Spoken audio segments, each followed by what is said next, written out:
I'm sitting on this boat, and this boat is a raft, so it's just filled with air, and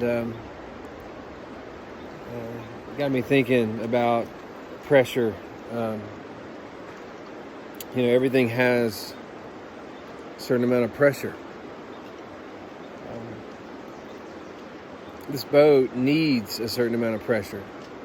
Needs a certain amount of pressure to be what it is. But too much pressure, it's also a problem, and everything's got a limit, and our tires have a limit, PSI and all that kind of stuff. I mean, how much pressure you can stand, and everybody's got a different amount that they can deal with. I decided, at least in my experience a long time ago, that everybody gets stressed. Everybody eventually gets angry.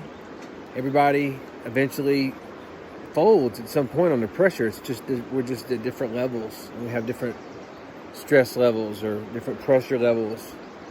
And some of us can take a lot of pressure, and some of us like a lot of pressure. I remember years ago, my friend Matt just said, "Man, I really do good." He realized this about himself. He said, "I really do good at about 95%. Like keeping things pretty full, pretty busy, pretty stacked up." He's like, "I do best that way."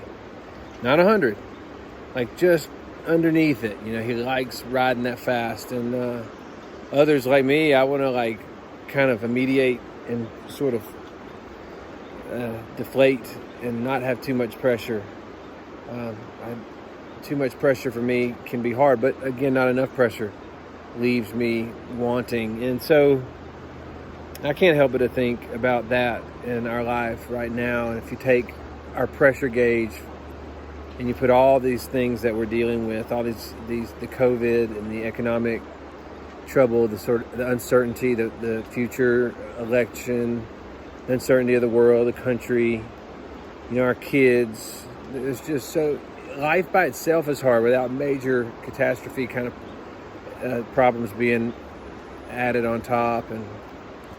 And I hear and read that people are going nuts, and that people are really breaking down and questioning their purpose, and just people are all having different capacities to deal with what's happening.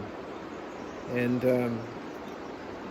I think, again, that God made us to have a certain amount of pressure, that to be too deflated and to not have enough air is to not be able to be formed into what you need to be. But too much pressure, it pops and it doesn't do anybody good, and you can't go anywhere.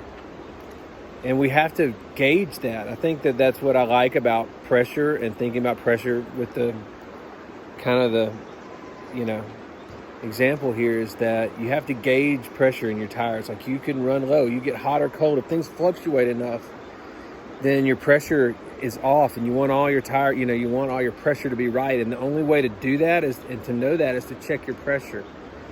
And so how do we check our pressure? My wife and I, since my wife has been kind of ignited into the Enneagram thing, the Enneagram's good because you can tell it's a pressure gauge. If you know your type, that if you're doing good, you'll look more like this, but if you're doing bad, it'll look more like this. And that's like a pressure gauge, right?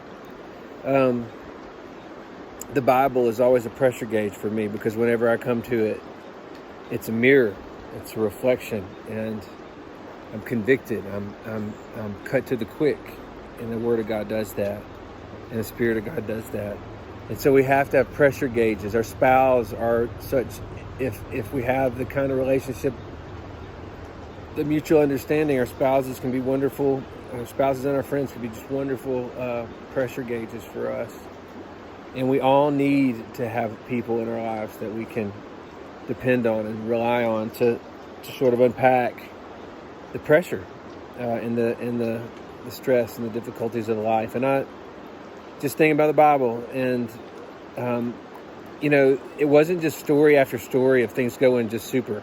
It was story after story of things getting really hard, and certain men and women doing great things under serious pressure and threat. And Paul, Christ sweat drops of blood in his 30s as he faced the sins of the world and faced enormous pressure and was asking even maybe if I don't have to do this, but then he did it, and he was able to do it through God, and angels attended him, it said.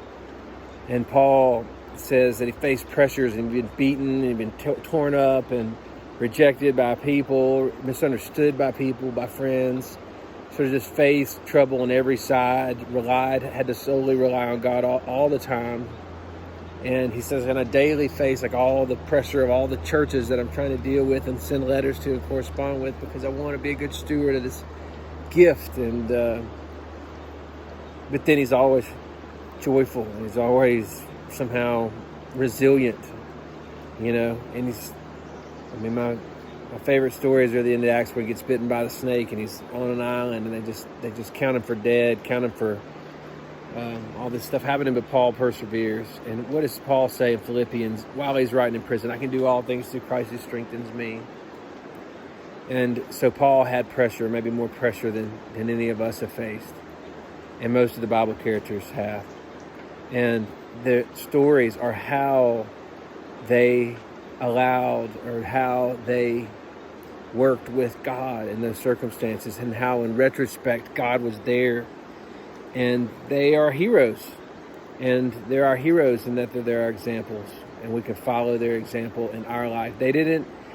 People have faced plagues and famines and wars and rumors of wars and earthquakes and bombs in modern life, in modern day. Human beings have had to face suffering, and we all have pressure. And so if you're feeling a lot or feeling too much, if your gauge is telling you, then listen to it. It's there for a reason. There's things, our bodies and are trying to tell us something. God is trying to tell us something through this stuff. And if you take human beings, there's a lot of things that make us unique as opposed to the animal kingdom. But one is that we have incredible endurance, and that we can keep going for a long time. And God designed us to be able to endure quite a lot. So take that. Take it wherever you want. Love you guys. Miss you guys. Hope to see you guys. I think we're going to gather soon together. And we'll be looking forward to that. But take care. God bless. Talk to you soon.